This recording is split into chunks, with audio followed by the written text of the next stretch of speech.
Buenos días a todos. Quiero daros la bienvenida primero a nuestro invitado, don Rafael del Pino, presidente Ferrovial, que le pretendíamos desde hacía tiempo, pero finalmente le tenemos entre nosotros. Doy la bienvenida a los que estamos en la sala, pero también a todos aquellos que nos siguen a través de Internet. Fue pues una carta que le dirigió nuestro presidente Isidro Fainé, que hoy lamentablemente no puede estar entre nosotros, y la que accedió enseguida nuestro invitado de hoy. Entonces, para presentarle, hago como secretario general puramente pues una introducción. Nos pareció que la persona más adecuada para efectuar la presentación de nuestro invitado era justamente, atendiendo el tema que él mismo nos propuso, la internacionalización de Ferrovial y de la empresa española, pues fuera el presidente a la sazón, presidente de KPMG, pero aquí en condición de presidente de la Comisión de Relaciones Internacionales del CEDE, de la Confederación Española de Directivos, quien efectuara la presentación. También deciros que en la mesa nos acompaña Manuel Gago. Manuel Gago es vicesecretario general de nuestra organización y también es el presidente de AED, de la Asociación Española de Directivos, en Madrid. Y también en la mesa nos acompaña Bárbara Menchero, periodista de Wolters Kluwer. Wolters Kluwer, el grupo editorial, nos acompaña desde que estos desayunos son retransmitidos por Internet nos brindan la posibilidad de moderar profesionalmente el coloquio a través de Internet. Y agradecer también a nuestros patrocinadores, Telefónica y SEAT, que hacen posible estos actos. Pues, sin más dilación, le paso la palabra a John Scott para que efectúe la presentación. Gracias y bienvenidos. Gracias, José María. Buenos días a todo el mundo. Me encanta, es la primera vez que me han presentado como adecuado. Gracias. Buenos días, señores. Lógicamente, para mí es un honor hoy de presentar a Rafael del Pino. Lo que yo no quería hacer en la presentación es hablar de todas las estadísticas del grupo Ferrovial, porque yo creo que probablemente no están conocidos en detalle, pero todos conocemos algunos aspectos del grupo que lidera Rafael.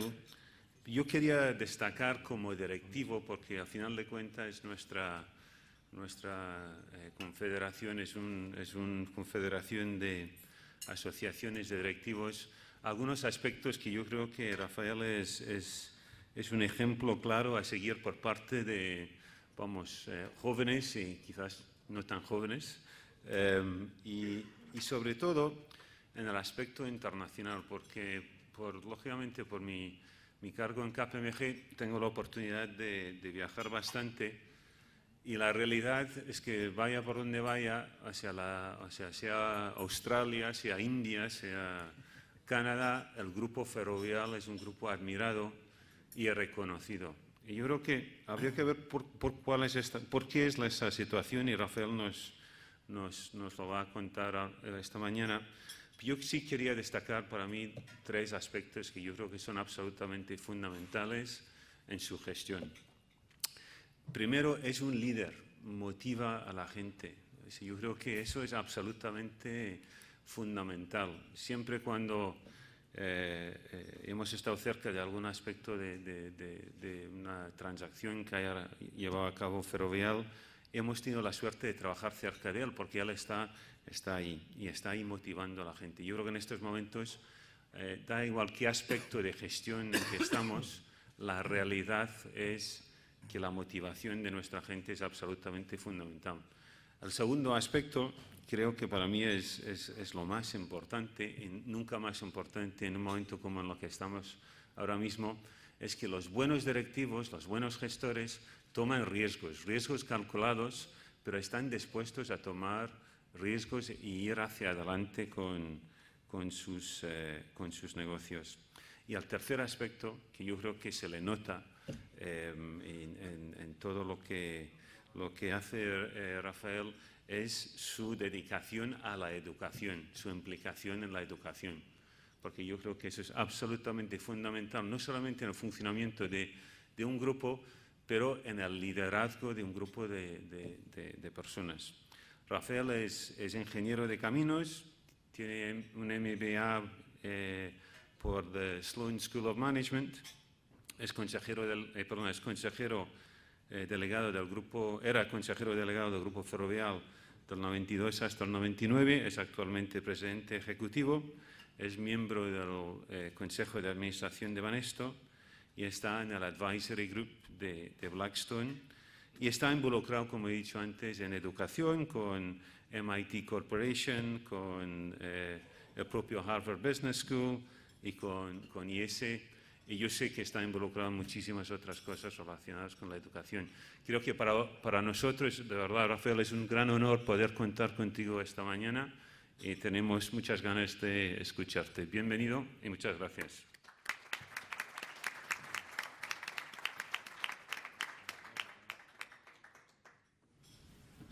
Bueno, ya veis que a John le va siempre bien por hablar bien de sus clientes, ¿no? No sé si siempre fundamentado. Bueno, veo aquí algunas caras conocidas, ¿no? Veo a Amalia Blanco, que estuvo en Ferrovial, o sea que casi puedes venir aquí, Amalia, y contar tu parte de la historia también. Y algún amigo más antiguo, como Ronald Bunsell, que le conozco desde antes de que yo tuviera carnet de conducir, porque él es un año más viejo que yo, y lo tuvo antes, ¿no?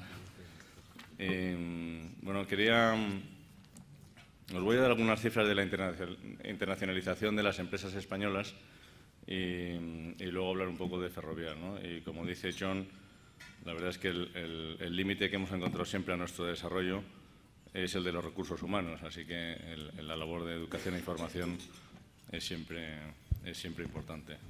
Aunque mi involucración con MIT y con Harvard casi aprendo yo más de lo que puedo contribuir, pero no se han dado cuenta y ahí sigo, ¿no? Bueno, entonces tenemos nada más que un par de cifras.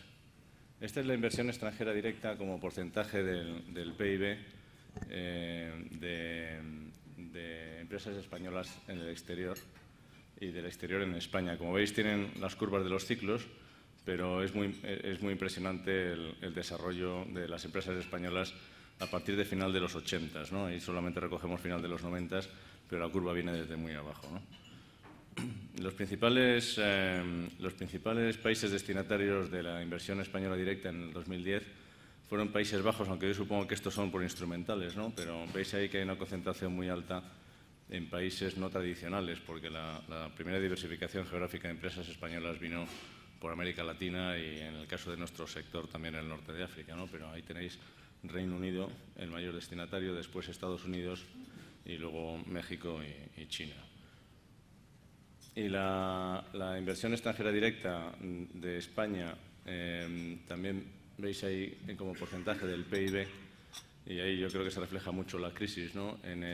Está entre el 5 y el 6%, ¿no? Porque en el 2006 yo supongo que nuestra cuota aumentó porque tardamos un poquito más en darnos cuenta de que venía la crisis, ¿eh? En 2006 y 2007 estábamos todavía todos muy alegres y el resto del mundo, sin embargo, estaba ya preparándose para lo que venía, ¿no? Bueno, y aquí veis también las cifras de facturación exterior de empresas del IBEX 35, que realmente era impensable hace unos años, ¿no? En el año 86, cuando se firmó el Tratado de la Unión Europea, España era una economía pues casi volcada en sí misma y con poca actividad exterior, ¿no? En los 90s, pues los bancos empezaron en América Latina, ¿no? BBVA compró el Banco Continental de Perú, el Ganadero en Colombia, el Banco Francés en Argentina, otro banco en Venezuela, Bancomer en México en el 2000, Santander del 95 en adelante compra Banespa en Brasil, Serfin en México, el Banco de Santiago en Chile y el Banco Real en Brasil ya al final en el 2007, ¿no? Y también en energía, pues Endesa entró en Chile, Fenosa en México, Colombia y Uruguay, Repsol en Argentina, ¿no? Con la fusión con YPF. Y en Telecos, pues Telefónica empezó también en el año 95 a extenderse por Latinoamérica, y en el año 2004 entró en Estados Unidos con Bell South, ¿no? Prisa, también en comunicación, compró Caracol en Colombia, aunque es una inversión menor, y Mapfre también desde mitad de los 90 se extendió por América Latina, ¿no? Pero fue a mediados del año de la década de la década pasada cuando de verdad dimos el salto muchas empresas españolas a mercados que entonces pues casi era impensable que estuviéramos, ¿no? Santander compró varios bancos en Inglaterra, empezando por ABI en el año 2004. Iberdrola compró en el año 2007 Scottish Power, Telefónica O2 en el 2006, Ferrovial también entró en el Reino Unido, o reentró, porque estaba desde hace años, como ya contaré, con la compra de BAA en el año 2006. Y en Estados Unidos pues también invertimos todos, ¿no? Santander con Drive Finance y Sovereign en 2003 y 2005, BBVA también compró Laredo National en el 2004 y un banco en Texas en el 2006, y Iberdrola también compró otra compañía ahí en el año 2008, ¿no? Así que es muy relevante la inversión española o de empresas españolas en los llamados países desarrollados, ¿no? En total, desde el año 93, las empresas españolas han invertido más de 500.000 millones de euros en el exterior, ¿no? Bueno, yo creo que ahora contaré un poco qué ha hecho Ferrovial, ¿no? La verdad es que España ha sido una de las economías más dinámicas en el marco europeo en inversión extranjera directa. Hace poco tenía algunos estudiantes de Stanford que vinieron aquí a Madrid y hablé con ellos y decían, bueno, es que ustedes tienen unas empresas desproporcionalmente grandes para lo que es el tamaño de su economía, ¿no? Y tenían un punto de razón, ¿no? Pero se sorprendían, yo creo, de que las empresas españolas salieran fuera y tuvieran éxito y supieran hacer cosas que no se esperaba hace unos pocos años. Yo les ponía también el ejemplo de Embraer en Brasil, ¿no? ¿Quién hubiera dicho hace 15 años que Brasil iba a ser uno de los principales productores de aviones, además con diseños propios, frente a la competencia de los americanos y europeos, ¿no? Y sin embargo, pues ahí está, ¿no? Así que en el fondo es lo que sabemos hacer y darnos cuenta de lo que sabemos hacer y explotarlo, darnos cuenta de nuestras limitaciones para no meter la pata más de la cuenta y luego intentar competir en aquellos mercados en los que identifiquemos pues, que hay un hueco o que podemos crearnos un hueco, ¿no?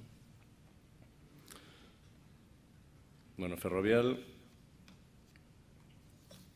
en este caso, en este periodo, aquí veis que estamos organizados en cuatro divisiones: servicios, autopistas, construcción y aeropuertos. Esto es como las actrices en los carteles de las películas que hay.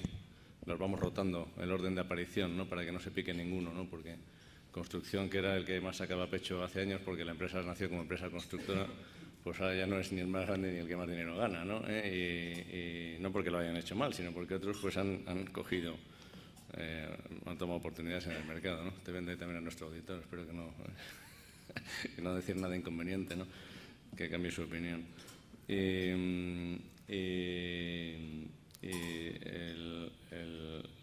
Una de las primeras cosas que debatimos mucho en la compañía es si cada división se montaba su construcción de exterior, y yo en esto tuve mucha discusión con el antiguo equipo directivo, porque entonces la cultura era, y estoy hablando entonces a principios de los 90, era hay la compañía y luego la división de exterior. Bueno, el de exterior no es un superhombre que sabe hacer construcción, autopistas, servicios, aeropuertos y todo lo que le mandes, ¿no? Cada uno sabe hacer de su cosa y tendrá que decidir dónde está, ¿no? De manera que al final, aunque hay una cierta coordinación, cada división tiene, digamos, autoridad mundial, ¿no? Bueno, empezamos como una compañía constructora, como todos sabéis, a mediados de los 50. Tuvimos las primeras obras en el exterior muy temprano. La compañía fue fundada en el 52 y el 54 ya teníamos una obra, es verdad. Era la que yo te decía. ¿Dónde está? Ahí, Paco. O sea, me acordaba yo de ir a hablar en casa, ¿no? Puerto Cabello, Barquisimeto. Pero la verdad es que fueron actividades esporádicas, ¿no? Y en el año, a mediados de los 70, la crisis en España era casi tan grande como la que tenemos ahora en el sector de construcción. Entonces Ferrovial salió a Libia y en el año 78 tuvo su primer contrato allá y estuvimos allí hasta el bombardeo americano del 86 y a finales de los 70 y principios de los 80 el 30% de la facturación de Ferrovial venía de Libia. No porque fuera muy grande, porque era nada más media docena de contratos, pero es que en España no había nada, ¿no? Y nuestra vocación, como veis, pues viene de antiguo, ¿no? Entonces, a principios de los 90 hicimos la primera reunión estratégica de la compañía y intentamos adivinar en qué somos buenos, ¿no? ¿Qué tenemos nosotros que no tengan todos los demás, ¿no? Y ahí identificamos un punto, identificamos varios que tuvieron menos éxito, ¿no? Pero uno que tuvo mucho éxito, que fue, oye, ¿y las autopistas de peaje qué? Porque hay muy pocas autopistas de peaje por el mundo, hay muy poca cultura. España realmente fue pionera en los años 60 con su plan de autopistas. ¿Y cómo podemos explotar esto, ¿no? Ferrovial tenía entonces 3 concesiones, una en el País Vasco, otra de Burgos hacia el norte y otra en Cataluña. Y bueno, vimos que había un mercado incipiente en Colombia y en Chile y allá fuimos, ¿no? Entonces, en el año 92 contratamos la primera autopista en el extranjero, que fue la Buga-Tuluá-La Paila, en el Valle del Cauca, para quienes hayáis estado ahí. Hay que viajar a Cali, eso está en el Valle de Cali, y entonces no había vuelo a Bogotá, íbamos vía Miami. Y os podéis imaginar los cacheos en Miami al ir y al volver, ¿no? De Cali. Supongo que solo el vuelo de Medellín sería peor que el nuestro, ¿no? Y ahí la verdad es que nos fue muy bien, la concesión fue muy buena, ganamos dinero en la obra, tuvimos unos socios fantásticos y nos fuimos al cabo de unos años por inseguridad física, porque había tenido nuestra gente allí pues amenazas de muerte y bueno, había digamos, una cultura de la violencia muy distinta a la que tenemos acá y nos pareció que el riesgo no compensaba lo que quedaba ahí. Yo creo que Colombia ha cambiado mucho a mejor y quizás sea momento de volver, ¿no? Entonces, después, una vez que pusimos el pie en Colombia, dijeron, pues, ¿por qué no vamos a Chile, ¿no? Que hay otro mercado muy grande. Y ahí contratamos el año 95, creo, la primera autopista, que fue la Talca-Chillán, al sur de Santiago, justo donde ha sido el terremoto el año pasado. El punto más próximo al terremoto está a la altura de nuestra autopista, ¿no?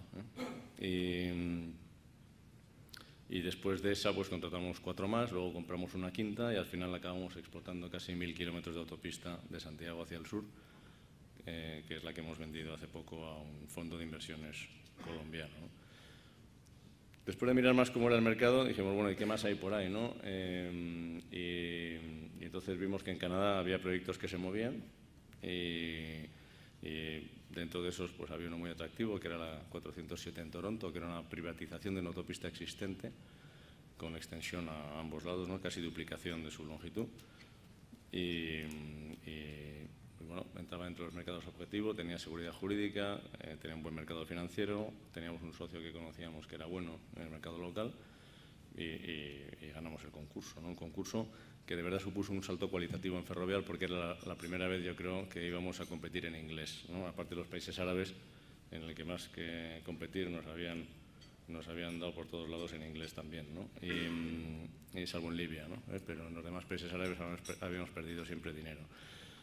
Y supuso un salto cualitativo por 2 razones. La primera es que fue un aumento de moral importante para el equipo directivo, diciendo, somos capaces de hacerlo como los internacionales buenos, porque todos los competidores entonces allí eran grupos internacionales de relieve. Y número 2 es que al día siguiente, los que 15 días antes no nos cogían el teléfono para ir con ellos a concursos, yo les llamaba, les dejaba recado y nunca contestaban, ¿no? Y como soy bastante testarudo, pues llamaba todos los días, ¿no? Y aún así no contestaban, pues de pronto llamaban ellos a Ferrovial para, oye, ¿por qué no venís con nosotros a este concurso? ¿Por qué no hacemos juntos esta cosa, ¿no? Así que fue un salto, como digo, cualitativo importantísimo. Y luego, más adelante, también nos dimos cuenta que éramos tan buenos como el mejor para hacer la obra, ¿no? Porque pensábamos que en Ontario no íbamos a enseñar para nada a nuestro socio a hacer las cosas y resulta que le enseñábamos no solamente en el proceso constructivo, sino también en el diseño, ¿no? Entonces ellos son mucho mejores que nosotros en algunas cosas, pero resulta que haciendo carreteras y diseñando puentes, pues nosotros éramos bastante más eficaces que ellos, ¿no? Con lo cual fue pues, otro salto cualitativo para la compañía, ¿no? Y eso nos animó a proseguir el desarrollo en países más desarrollados, ¿no? Entonces, entre medias, pensamos que Polonia, con gran visión de futuro, digo tan gran visión de futuro que tardó 10 años en hacerse realidad, así que unas veces llega una tarde, otras veces temprano a los sitios, ¿no? Polonia iba a despegar y compramos una compañía en Polonia el año 2000. Como os recuerdo que la contratación de la 407 fue en mayo del 99. Bueno, Polonia fue una aventura distinta que ahora contaré. Y después empezamos a mirar qué había en otros países, ¿no? Entonces identificamos Reino Unido como una oportunidad importante en servicios. El negocio de servicios, que entonces era pequeño en España, estaba dominado por Dragados, entonces Dragados, que era ACS y FCC, y era muy difícil conseguir contratos, ¿no? Y con crecimiento vegetativo. Entonces tenemos un crecimiento vegetativo altísimo, pues no sé, del 20 y tantos % anual acumulado, pero desde una base muy pequeñita. Y ahí ofertamos la compra de EIME el año 2003, al mismo tiempo que ofertábamos por CESPA, que compramos a una filial de la Caixa, ¿no? Y no sabíamos muy bien cuál iba a salir, si una, dos o ninguna, y salieron las dos, ¿no? Y EIME, la verdad es que fue también otro salto importantísimo, porque primero era un mercado, era en Inglaterra, segundo era una sociedad que estaba a punto de suspender pagos, y tercero, como explicaba ya mi consejo, si consiguiéramos que no lo suspendiera, entonces tenía un upside tremendo, ¿no? Y así resultó ser, ¿no? EIME ha sido una de las grandes historias de éxito. Ahí acertamos con el equipo gestor, acertamos con la estrategia de la compañía, lo que se podía hacer y lo que no, y la verdad es que ahora pues es una de las estrellas de Ferrovial, como veréis más adelante. Y entonces ya con esa base permanente en Canadá, en Inglaterra y en Polonia, pues teníamos más visión desde Polonia lo que pasaba en los países del este, desde Canadá lo que pasaba en América del Norte, y desde Inglaterra pues básicamente lo que pasaba en Inglaterra, ¿no? Porque es más local, ¿no? Y a partir de ahí pues ofertamos una concesión en el norte de Estados Unidos, en Chicago, luego otra en Indiana, luego más adelante vimos el mercado de Texas y entre medias ya desde Inglaterra ofertamos por BAA, ¿no? Entonces, como veis aquí, pues hay historias de éxito e historias de sustos, ¿no? Y hay cosas que se pueden prever y las ves venir, otras que no las ves venir y son las que de verdad te dan, ¿eh? Nuestro foco principal de desarrollo ahora es Estados Unidos. En Texas hemos tenido un éxito importante y estamos muy contentos. Es un estado muy business friendly y, como todo, pues es una mezcla de trabajo y de casualidad, ¿no? Porque la 407 pues fue una mezcla también de trabajo y de casualidad. Pues vimos que había otro competidor nuestro trabajando allí y fuimos a mirar. Y luego ofertamos y quedamos entre los dos primeros y luego reofertamos y quedamos el mejor. Pero podía no haber salido, ¿no? Y la verdad es que si no hubiéramos tenido la 407, Ferrovial ahora sería otra cosa. Y un poco lo mismo con Texas, ¿no? Un día pues me fui a ver al embajador americano aquí y le dije, que entonces era George Archiros, y dije, George, ahora que somos aliados en Irak, ¿qué hay para las empresas españolas en Estados Unidos, ¿no? Y el tío se me queda mirando y me dice, no, pero vais a trabajar en Irak. Digo, no, en Irak no trabajamos porque en Irak le habéis dado dedo todos los contratos a empresas americanas que son competidoras nuestras. Digo, está ahí Bechtel y tal, no sé qué. Le dije, y no vamos a ser subcontratistas de nuestros competidores, ¿no? Y entonces el tipo me llama al cabo de unos días, pues hay una cosa ahí que se llama el Trans-Texas Corridor que igual os interesa. Digo, vamos a mirarlo, ¿no? Y eso salía como un contrato de asesoría. Y uno no interesa, digo, vamos a darle otra vuelta a ver qué pasa, ¿no? Y entonces se nos ocurrió proponer al Estado de Texas, cámbielo usted, yo le doy la asesoría, pero me da usted un derecho preferente en las autopistas que saque usted después a concurso. Y de ahí viene nuestra actividad en Texas, ¿no? Así que, pues como todo es, como digo, trabajo y suerte, ¿no? Bueno, ahora tenemos, como consecuencia de este desarrollo, que luego si queréis preguntar pues os contaré más cosas, tenemos ahora el 69% de nuestras ventas en el exterior. Esto es mentira, como digo yo a nuestros auditores, pues esto es mentira porque con la consolidación global pues nos estamos apuntando ahí el 100% de BA y ahí ya la 407 yo creo que no, ahí la 407 todavía la tenemos consolidada, ¿sí? O sea que tenemos el 100% de la 407, ¿no? Y tenemos el 55 números redondos de cada una de ellas, ¿no? Pero esto también se lo digo a nuestra gente, ¿eh? No os engañéis que no tenemos el 70% fuera, ¿no? Vamos a hacer la integración proporcional, ¿no? Pero bueno, con los números contables tenemos 69% de facturación fuera, 85% del EBITDA fuera y el 60% de la cartera, que esta sí que es verdad, porque esta es con integración proporcional en las UTEs, y casi la mitad de nuestros empleados fuera, ¿no? Y estamos presentes, una vez vendido Swissport, que Swissport lucía mucho en el mapa anterior porque tenía una oficina en China y se manchaba todo China de amarillo, ¿no? Y teníamos una oficina en Dar es Salaam, y entonces pues, Tanzania toda amarilla, ¿no? Lucía mucho, pero una vez vendido Swissport nos quedamos en 17 países, ¿no? Bueno, y como veis tenemos un volumen muy importante de nuestros activos en el exterior. Bueno, esto es un poco la historia que he contado antes, ¿no? El desarrollo de Talca Chillán, había dicho 95 y es 96, y luego pues tenéis 407, Budimex, Amy, autopistas en Estados Unidos y el resto del desarrollo, ¿no? Allí arriba veis una foto del año 50 y tantos, que es las primeras obras de vía que hacía Ferrovial, y la de abajo, la verdad es que no la tengo ubicada, Paco, eso puede ser Azores, ¿no? Mira, el viaducto de Azores en verano, porque en invierno está todo mucho más verde, que es una obra complejísima y que de momento, aunque es zona sísmica, pues ahí no ha pasado nada grave, ¿no? Bueno, esto no me gusta mucho enseñarlo porque esto lleva a la arrogancia corporativa, que es una de las bases de los errores, pero Public Works Financing nos puso como primer inversor mundial en infraestructuras del transporte y con un total de inversión gestionada de 61.000 millones de dólares americanos, ¿no? Bueno, aquí veis cómo está distribuida nuestra facturación y nuestro EBITDA por países, ¿no? Veis que en facturación España todavía es un 31%, pero Reino Unido consolidado es el 35% y el siguiente ya es Estados Unidos y Canadá.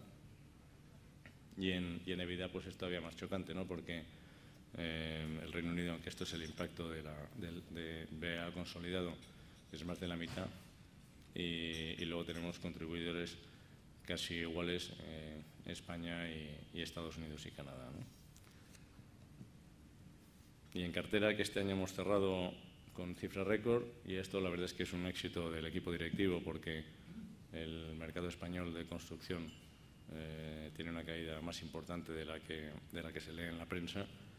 Tenemos el 65% internacional y ahí tenemos contratos muy importantes. LBJ, NT y SH 130 son 3 autopistas en Texas que suman en total casi unos 5.000 millones de cartera.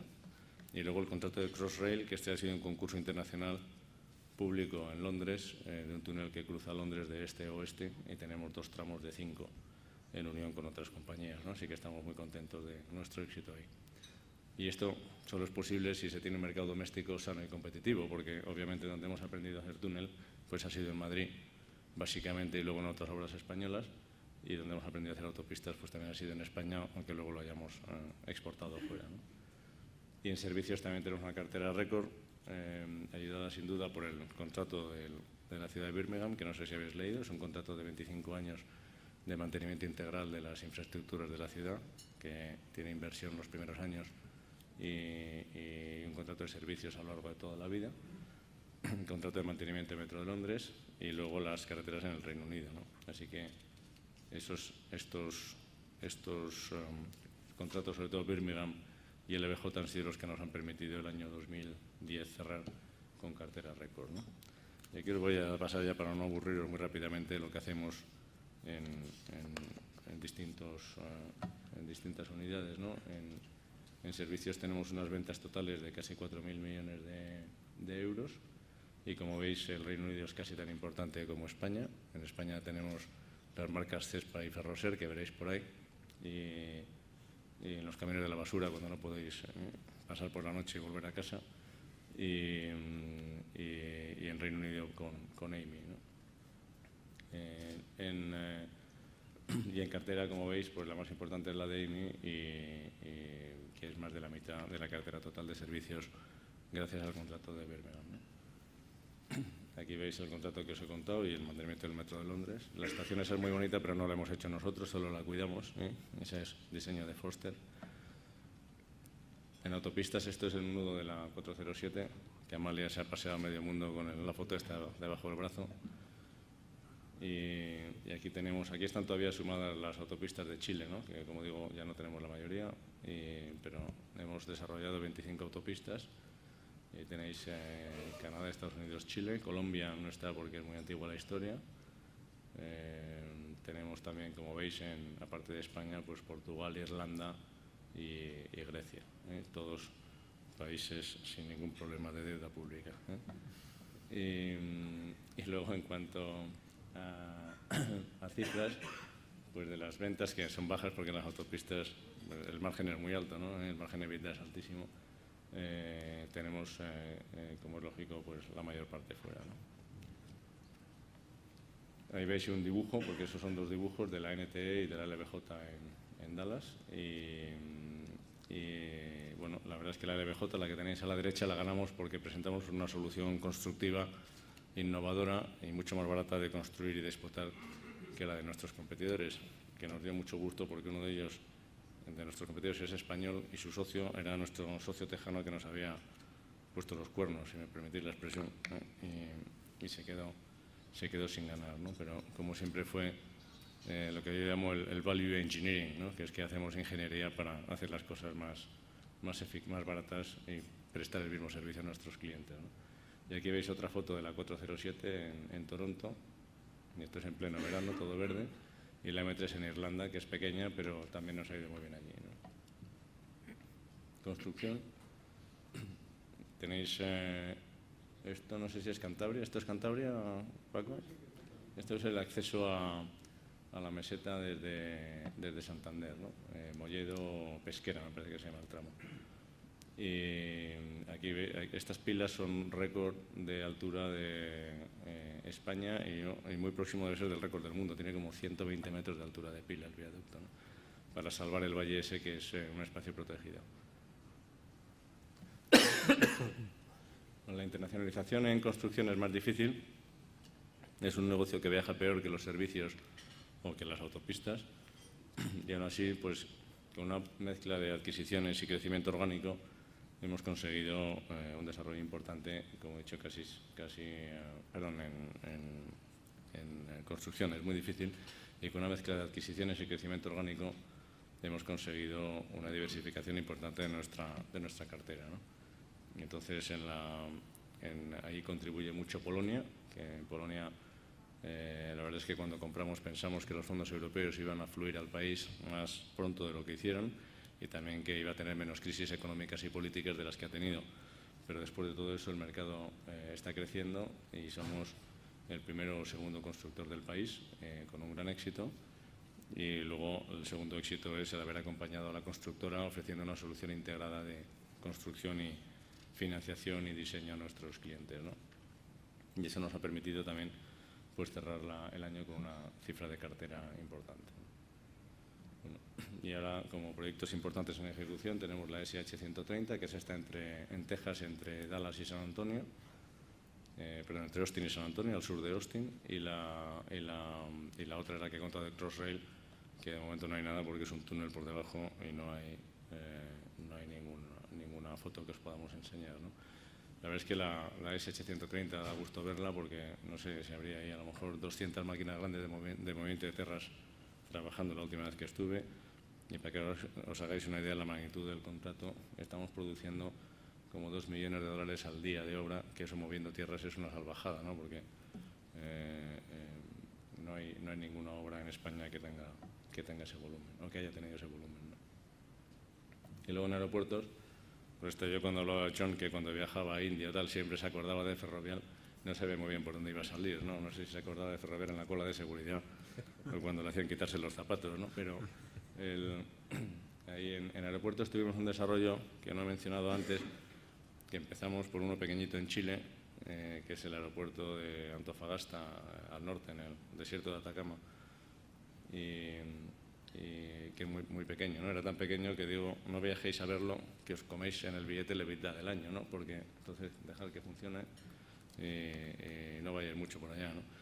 Y el expresidente de Chile, que fue ministro de Obras Públicas, Ricardo Lagos, me preguntó un día, fue ministro de Obras Públicas cuando se le citó, luego presidente, luego expresidente 2 veces, ¿no? y vino a Madrid hace unos años, no mucho, y me preguntó: oye, Rafael, tengo una pregunta. Llevaba 10 años con la pregunta en la cabeza el tipo, ¿no? Me dice: ¿por qué comprasteis el aeropuerto de Antofagasta? Y le digo: pues mira, presidente, la verdad es que lo compramos porque era el único que no nos pedía currículums de aeropuerto para poder comprarlo. Y era verdad, o sea, todos donde queríamos concurrir en un aeropuerto, y siempre teníamos que ir con un socio en el aeropuerto de Copenhague, de Frankfurt, o no sé qué, para licitar, y de pronto Antofagasta no pedía a nadie, ¿no? Entonces compramos Antofagasta y ya éramos operadores aeroportuarios, ¿no? Y a partir de ahí, pues compramos. Antes de eso habíamos estado como socios minoritarios en los aeropuertos del sudeste de México, que fue una aventura que no salió bien por problemas de gestión del riesgo político, y nuestro socio quebró, y ahí nos quedamos sin padrino, y lo acabamos vendiendo a otro socio mexicano, que le dieron en 3 meses lo que nosotros llevamos pidiendo 3 años y no nos habían dado. Básicamente de cumplimiento del contrato, ¿no? Reconocimiento de tarifas, en fin, cosas básicas del contrato. Y después de eso entramos en Sydney de la mano de Macquarie, que eran nuestros socios en autopistas en España, y esa fue una historia de gran éxito. Y vendimos cuando compramos BAA. También entramos en Bristol, 50-50 con Macquarie, otra historia de gran éxito. Y también compramos Belfast City y le dimos la vuelta, y fue otra historia de gran éxito. Y todo esto lo vendimos cuando compramos BAA, obviamente para reducir el impacto de la deuda que habíamos tomado con la adquisición, ¿no? Y bueno, ahí el de la derecha, como habéis leído hace poco, la Comisión de Competencia nos ha dicho que tenemos que venderlo, así que supongo que si no ganamos ningún recurso, que lo venderemos en los próximos ejercicios. Y Heathrow, pues estamos trabajando para hacerlo mejor, aunque parece que nunca es suficiente, ¿no? Y luego, una cosa que enseñamos mucho, esto lo empezó Amalia, te sentirás muy orgullosa de ver que al final te hemos hecho caso. Hemos sido citados por Fortune como una de las primeras empresas en RSC. Somos el 9º año que estamos en el Dow Jones Sustainability Index. El SAM, que es el Sustainable Asset Management, nos ha dado una distinción que le llaman Silver Class, y estamos en el FTSE for Good también desde hace varios años. Así que nos tomamos en serio nuestra interacción con el entorno y parece que funciona, ¿no? Y luego, como lecciones de toda esta historia, pues yo diría que, por resumir en 3 o 4 puntos, que el límite siempre son los recursos humanos. Así que cuando hemos ido a hacer cosas fuera, nuestro límite al desarrollo siempre ha sido la capacidad de nuestros equipos. Que desde España somos capaces de aportar soluciones a primer nivel internacional, tanto en técnica y diseño como en gestión, y esto es aplicable no solamente al sector de construcción, sino a otros tantos que habéis visto ahí, ¿no? Y tenéis ejemplos de empresas españolas que compiten sin ningún problema en mercados muy desarrollados. Que tenemos un problema de imagen, quizás queremos potenciar nuestra imagen como país desde el punto de vista de seriedad y capacidad tecnológica. A la gente le sigue costando pensar que puede comprar un diseño o un producto de tecnología avanzada con el sello España. Y tenemos que combatir la movilidad geográfica, o la falta de movilidad geográfica de nuestra gente y de idioma, ¿no? Seguimos, a pesar del progreso que se ha hecho, pues seguimos teniendo problemas de la cantidad y la calidad de gente que habla inglés, ¿no? Y yo digo en broma, pero tiene un punto de fondo importante, que las empresas españolas de construcción han perdido mucho dinero en el Oriente Medio, porque mandaban al Oriente Medio al que hablaba inglés y no al que sabía hacer obra, ¿no? Entonces el tío se entendía divinamente con el cliente, pero perdía una cantidad enorme de dinero, ¿no? Y nos sigue pasando a veces, ¿no? Vas a un sitio y dices, bueno, ¿y si esta obra estuviera en España, tendríamos a este tipo aquí? Y la respuesta casi siempre es no, ¿eh? Entonces, bueno, tenemos un problema de movilidad, como digo, y de idioma. Y no tengo nada más, así que estoy abierto a vuestras preguntas.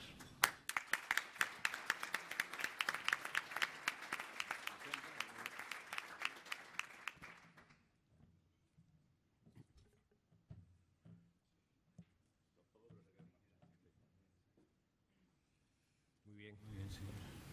En primer lugar, felicitaciones a esta enorme transmisión de motivación al iniciar tu presentación, John Scott comentaba de tu capacidad de motivación a tu equipo. Realmente, después de ver esta brillante comunicación que nos has hecho, has transmitido lo más importante: motivación a directivos y con la trascendencia que tiene para llegar a todos los directivos que constituimos CEDO. Esto es muy importante en estos momentos en los que efectivamente estamos viviendo un momento muy difícil en la economía española, con muchas desmotivaciones, pero claro, ver lo que representa un sentido empresarial con esa capacidad de liderazgo, con ese sentido de ir a por las cosas, con esa extraordinaria, vamos a llamarla ambición empresarial, para desarrollar proyectos sabiendo que se pueden hacer, que hay capacidad técnica, que hay capacidad de gestión, y demostrándolo, y dando los pasos adecuados. Y lo has transmitido de una forma con mucha, digámoslo, tranquilidad, sin ningún ruido, con una actitud de, digamos, de comunicación directa, sabiendo reconocer cada uno de los pasos. Muchas gracias por esa transmisión, y os animo ahora a que hagáis, como siempre, las preguntas en la sala y a través de Internet las preguntas que están previstas. Sé que ya hay muchas recogidas, ya están llegando, y yo creo que nos va a dar tiempo. Quizás si hay alguna de Internet preparada, daríamos paso primero a la de Internet para que me dé tiempo a organizar alguna de las preguntas de la sala. Pero, por favor, tenemos la gran oportunidad, después de esta comunicación que de verdad ha transmitido emoción en creación. Adelante con vuestras preguntas. Puedo aprovechar y hacer la primera. Rafael, yo creo que uno de los grandes éxitos, indudablemente, es ir de una empresa mediana y crear un grupo, primero en el mundo en infraestructuras. Y quizás lo que sería muy interesante es cuáles son tus consejos para las empresas españolas medianas en estos momentos, que quizás tienen clientes internacionales, pero que realmente no han salido a nuevos mercados con implantación en los propios países. ¿Cuáles serían tus consejos? Es muy difícil dar consejo, ¿no? Yo estoy seguro que ellos hacen muy bien todo lo que están haciendo. Yo diría que es ser ambiciosos y tener ilusión en el desarrollo internacional, ¿no? Pero dar consejos en blanco es muy arriesgado, ¿no?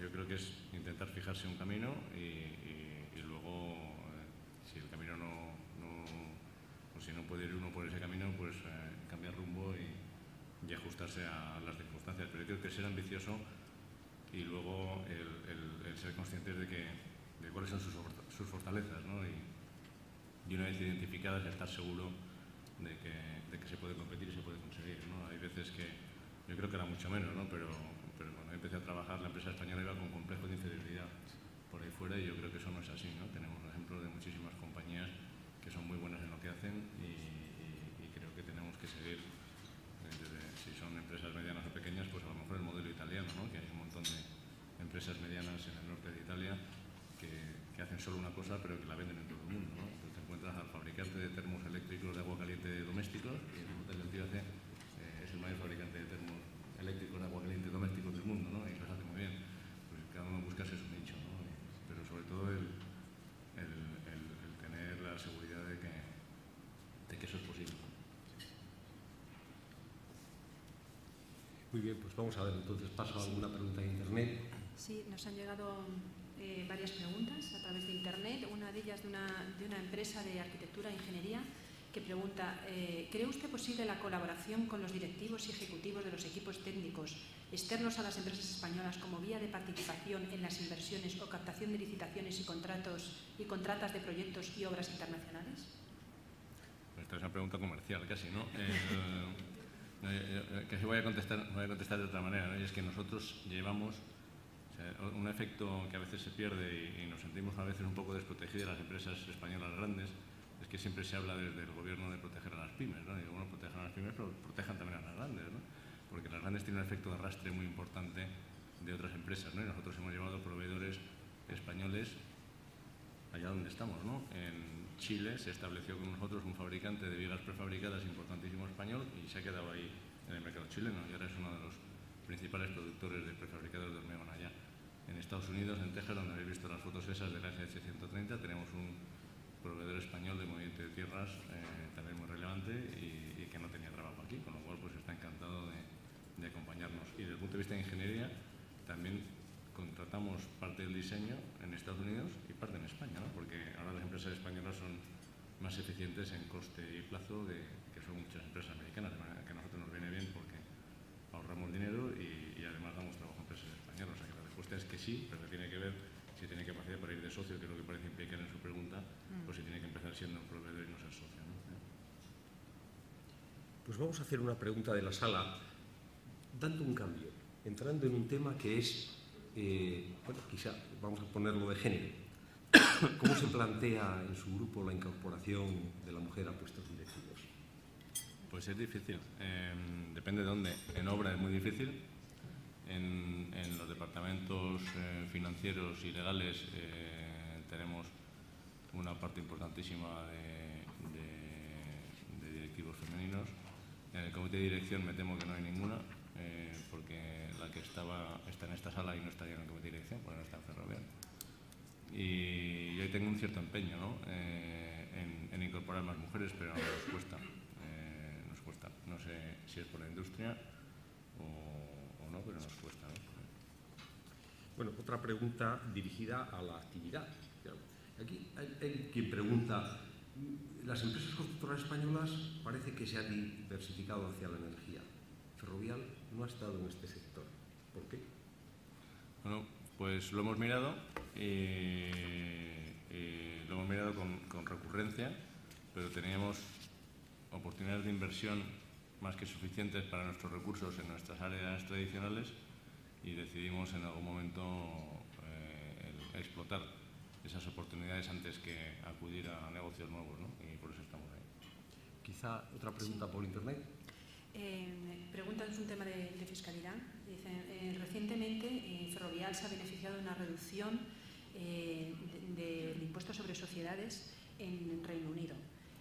La pregunta es, ¿qué opinión le merece, o sea, qué opina sobre esta decisión y qué medidas fiscales deberían adoptarse para incentivar la internacionalización de las empresas?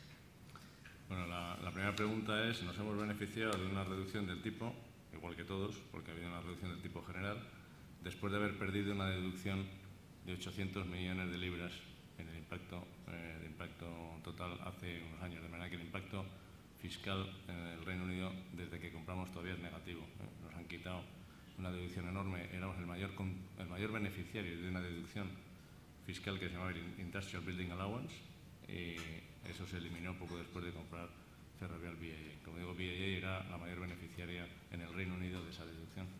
Entonces tuvimos que tomar una pérdida contable muy importante y ahora al reducirse el tipo pues nos hemos dado el beneficio contable de esa diferencia, ¿no? Es todo la alquimia de la nueva norma contable, o sea que pero bueno, el efecto que se refleja en los números es ese, ¿no? En cuanto a las ayudas fiscales para el desarrollo internacional, yo creo que puede haber muchas, ¿no? Hubo una que fue contestada por la Unión Europea, que era la deducción fiscal de la amortización del Fondo de Comercio, y eso parece que no es recuperable. La verdad es que Ferrovial no se benefició de ella, pero me parece que era muy importante a efectos de facilitar adquisiciones en el exterior y yo creo que se puede tratar los beneficios del exterior de manera más generosa desde el punto de vista de fiscalidad en España y eso ayudaría y también ayudaría seguramente el facilitar las reestructuraciones de grupos españoles para tener estructuras legales y fiscales más adecuadas o más eficaces desde el punto de vista de la fiscalidad internacional, ¿no? Que nuestros competidores los tienen todos y desde España a veces es más difícil, ¿no? Vinculado con el tema de Inglaterra, uno de los temas es la competencia británica, parece que obliga a la venta del aeropuerto escocés.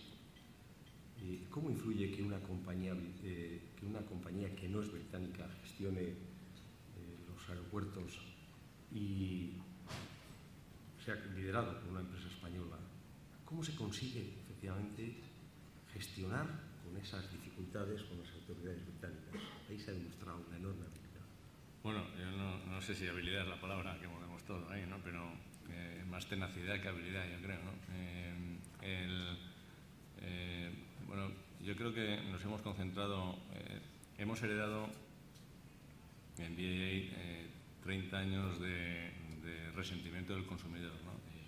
Y yo creo que eso es evidente que no éramos conscientes de ello cuando compramos la compañía, ¿no? Que comprábamos un pasivo de imagen altísimo y eso pues no era evidente que lo hiciéramos así cuando entramos, ¿no? Desde entonces hemos mejorado notablemente las operaciones. En el lado tierra tuvimos la mala suerte de que a los 15 días de comprar, cuando todavía no habíamos dicho ni hola al equipo directivo casi, hubo el intento aquel frustrado de atentado con explosivos líquidos sobre el Atlántico Norte y entonces se reforzaron las medidas de seguridad.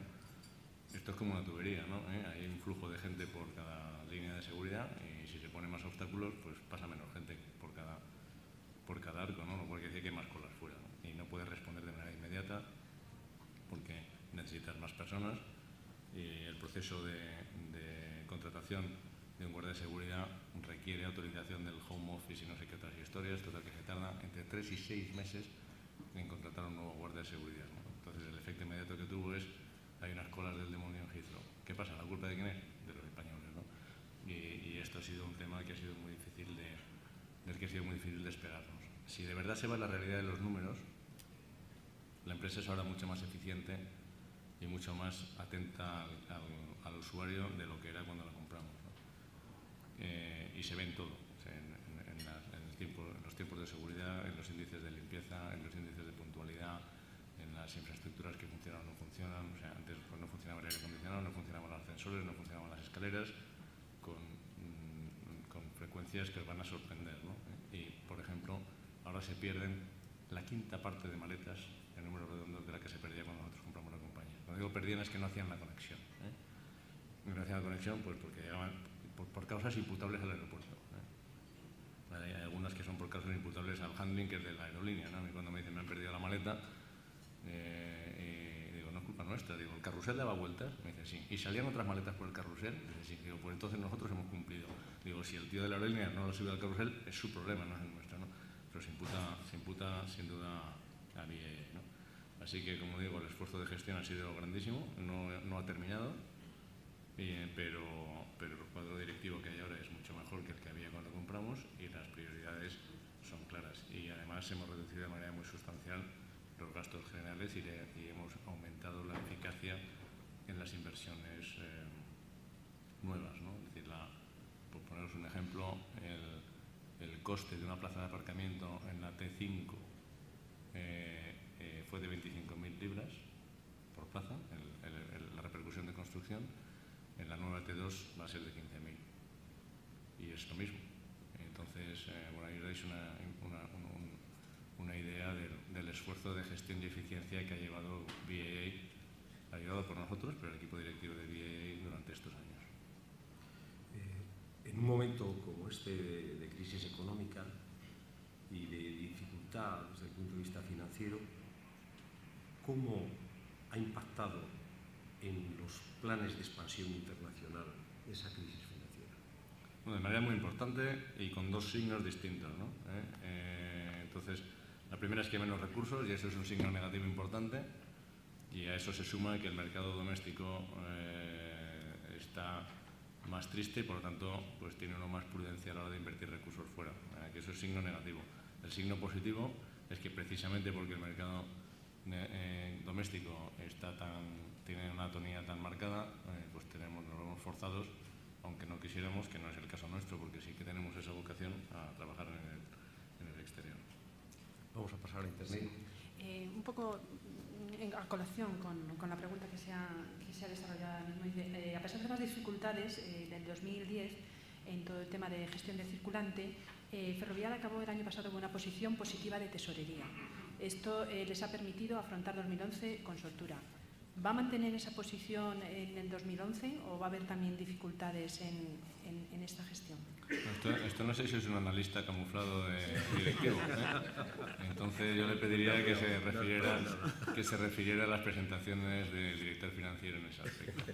Muy bien.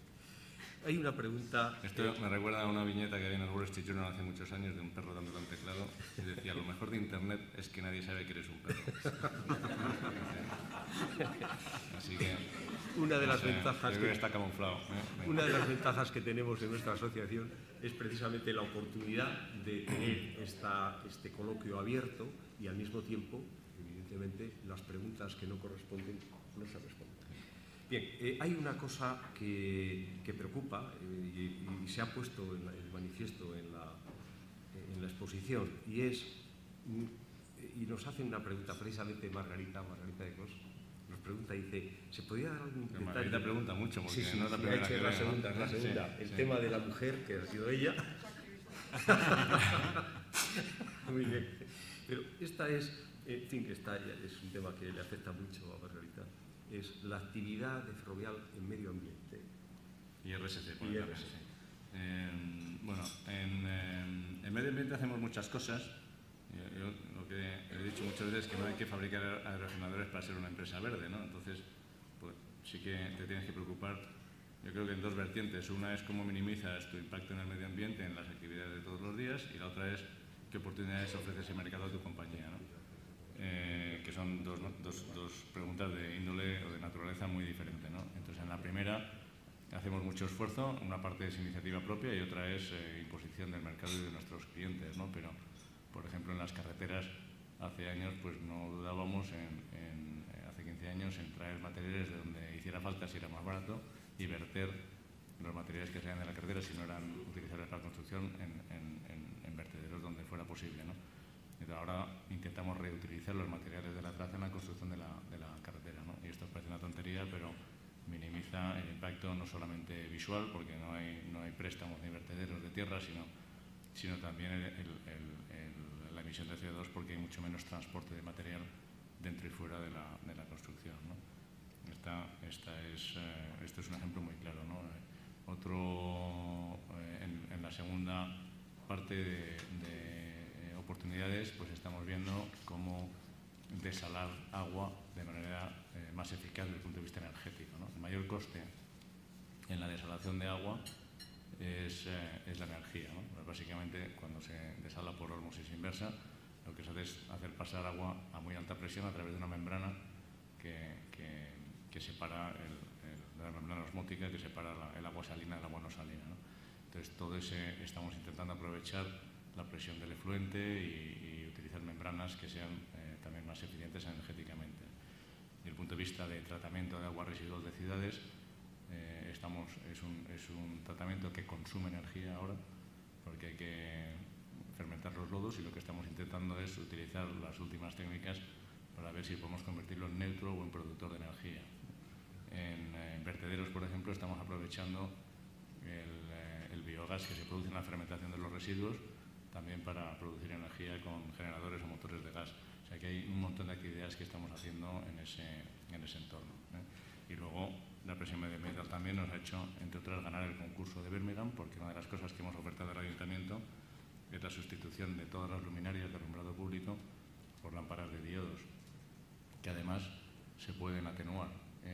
Con lo cual, cuando hablamos de la atenuación, el alcalde dijo que cómo iba a vender él la atenuación a sus ciudadanos. Ahora resulta que estamos ofreciendo menores niveles de iluminación y el ciudadano no se ha dado cuenta. Ahora reducir esto un 25% y te das cuenta en el momento en que lo reduces. Supongo que luego enseguida se nos dilata la pupila y ya no nos damos cuenta, ¿no? Pero el caso es que hemos reducido el consumo energético de iluminación en Birmingham, o lo vamos a reducir porque estamos en proceso de instalación de las nuevas luminarias de manera muy notable, ¿no? O sea que hay un montón de actividades que estamos haciendo en ese ámbito, ¿no? Desde luego, la capacidad de crear, porque desde ese desarrollo hay que pensar solo la cantidad de ciudades en el mundo a la que eso se puede aplicar. Bueno, lo hemos propuesto en otras ciudades y esperemos que nos escuchen, ¿sí? Y es un proyecto pionero, además es en el ámbito europeo, y esperemos que podamos venderlo en más sitios, ¿sí? Extraordinariamente ambicioso. Hay una pregunta, es ¿qué papel juegan las tecnologías de información en la internacionalización de la compañía? Bueno, yo creo que mucho, y no sé si las utilizamos suficiente, ¿no? Que es la reflexión que se hace uno siempre. Es decir, aquí qué duda cabe que simplifican enormemente la labor de información y control desde el punto de vista financiero, pero también en nuestro caso pues, nos permite diseñar en un país y tener el diseño de manera casi inmediata en otro, ¿no? Y mi ambición era que contratáramos los diseños de ingeniería en India, todavía no lo he conseguido. Hacemos algo de outsourcing de sistemas de información allí y hacemos un poquito de ingeniería en India. Pero por ejemplo, mucha de la ingeniería de Texas se hace en España y bueno, pues con la transmisión de los ficheros en formato digital, pues es casi como se hiciera allí, ¿no? Muy bien. Una pregunta muy directa. ¿Qué opinión le merece el plan de privatización de los aeropuertos de AENA? Bueno, yo creo que es buena iniciativa por dos razones. La primera es que en un momento en que las cuentas del Estado parecen estar apretadas, pues genera recursos que pueden servir para financiar otras actividades sociales o para repagar deuda. Y la segunda es que un operador privado pues tiene más incentivo, no es necesariamente más inteligente, pero sí que tiene más incentivo para ser eficaz y entonces pues debería redundar en la gestión más eficiente de los aeropuertos que se privatizan. Detrás de su gestión está demostrado el éxito y efectivamente afecta a una cosa clave que son los recursos humanos. ¿Qué política se sigue para asegurar el éxito en ese proceso? De recursos humanos, entiendo. Bueno, esto no es una ciencia exacta, ¿no? Como sabéis todos aquí. Es muy difícil. Hemos creado, yo creo, a lo largo del tiempo, unos núcleos no sé si excelencia es una palabra demasiado ambiciosa, ¿no? Pero de conocimiento en distintos lugares y ahora lo que estamos haciendo es desarrollarnos a partir de esos núcleos. Por ejemplo, lo que estamos identificando ahora es en qué lugares del mundo o en qué sociedades tenemos el mejor conocimiento de cada cosa e intentar transmitir eso al resto de la organización y aprovechar eso para desarrollarlo, ¿no? Entonces yo creo que en obra en Estados Unidos sin duda está en la base de Dallas y estamos utilizando eso como un núcleo de desarrollo de allí. Ellos han creado ya, o sea, eso lo sembramos con una buena persona que llevaba ya años en la compañía, buena profesionalmente, desde otro punto de vista no le he preguntado nunca. Y él ha ido desarrollando sus equipos y lo hemos ido alimentando con equipos también formados en distintas áreas de la compañía. Curiosamente, nos cuesta mucho mover de España fuera, pero una vez que están fuera o si han empezado fuera, a veces no quieren venir dentro, ¿no? Porque dicen que aquí hay mucho jefe y poco indio y que le van a estar mirando lo que hace todo el día, ¿no? Y que en cambio allí pues vive más libre, ¿no? Y le pides cuentas de vez en cuando, pero no mucho más, ¿no? Y luego la excelencia en servicios, pues seguramente en tratamiento de residuos está en España, pero en servicios de mantenimiento diario y de mantenimiento de ciudades está en Inglaterra. Entonces a partir de ahí desarrollaremos esos equipos, ¿no? Pero yo diría que poco a poco intentando incentivar la presencia fuera, obviamente con incentivos económicos.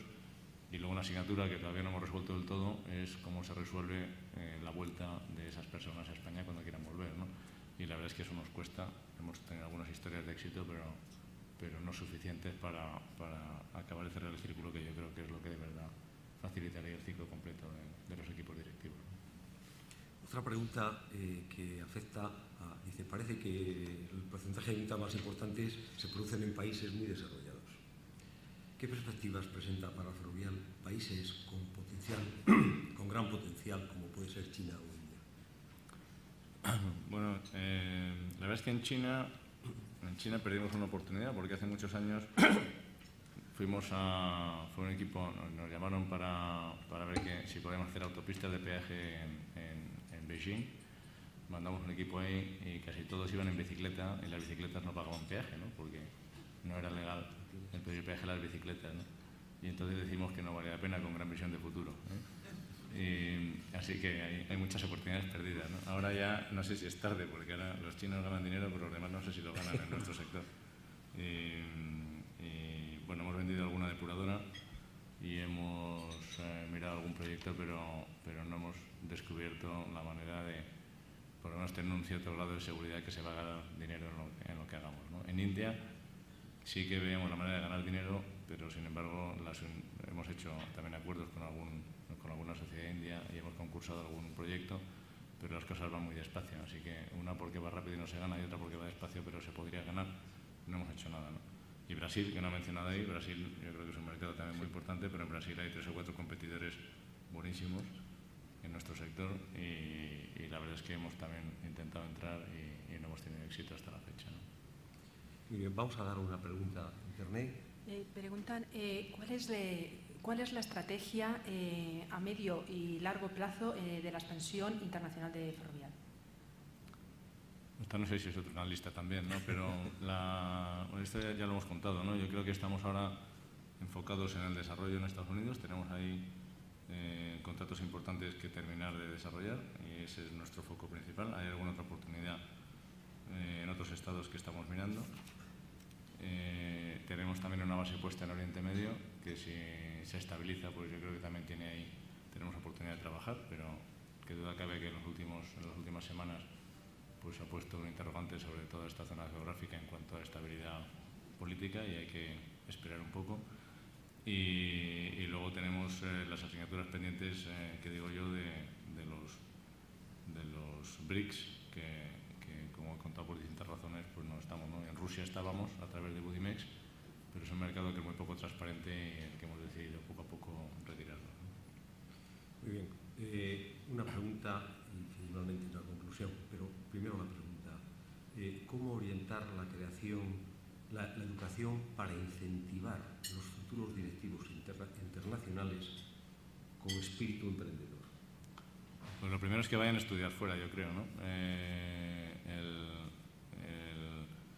En eso yo creo que España ha dado pasos importantísimos en las últimas décadas y que duda cabe que Internet y el mundo de la información pues han ayudado a ello, ¿no? Cuando yo hice mi application para ir a Estados Unidos, pues yo creo que había una docena de personas que conociera que habían estado ahí, ¿no? Y la transmisión de información era de boca de estudiante a oído de estudiante, ¿no? Y había que escribir para que te mandaran por correo la application. Ahora yo se lo cuento a mis hijos y se ríen, ¿no? Bueno, papá, entras en el ordenador y la haces, sí, eso ahora, pero antes no, ¿no? Y antes tardabas un mes, ¿no? En tener los papeles y en saber. O sea que yo creo que eso ha facilitado mucho, pero yo incentivaría a los que tuvieran tiempo y recursos que fueran a estudiar fuera y luego que todo el mundo también dedicara parte de su vida profesional a trabajar en el extranjero, ¿no? Y cuanto más mejor, ¿no? Yo creo que eso crea la cultura de movilidad geográfica que nos falta en algunas profesiones o en algunas industrias.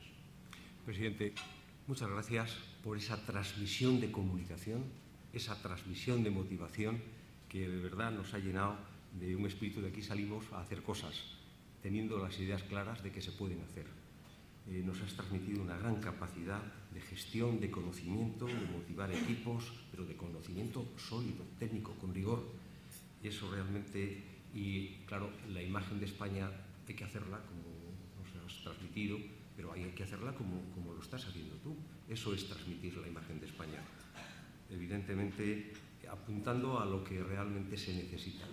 Por aquí, por esta tribuna, han pasado muchos presidentes, muchos directivos, pero la soltura, la agilidad con la que nos has transmitido, esa frescura en la que nos has transmitido, evidentemente es excepcional. Te felicitamos, queremos reconocerlo y que sepas que en CEDE, en la Confederación Española de Directivos, en todo lo que representa nuestro mundo, tienes abierta para cualquier comunicación que quieras y siempre te tendremos muy presente. En reconocimiento a hoy te hacemos un pequeño obsequio para que te recuerdes también de nosotros cómo vamos a hacerlo. Pues muchas gracias.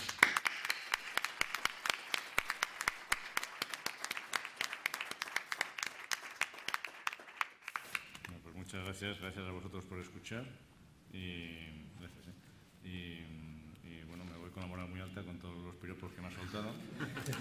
Yo supongo que se lo dices a todas, pero yo lo tomo como si solo me lo dijeras a mí. Aquí son conscientes que no es verdad. Gracias. Muchas Muchas gracias.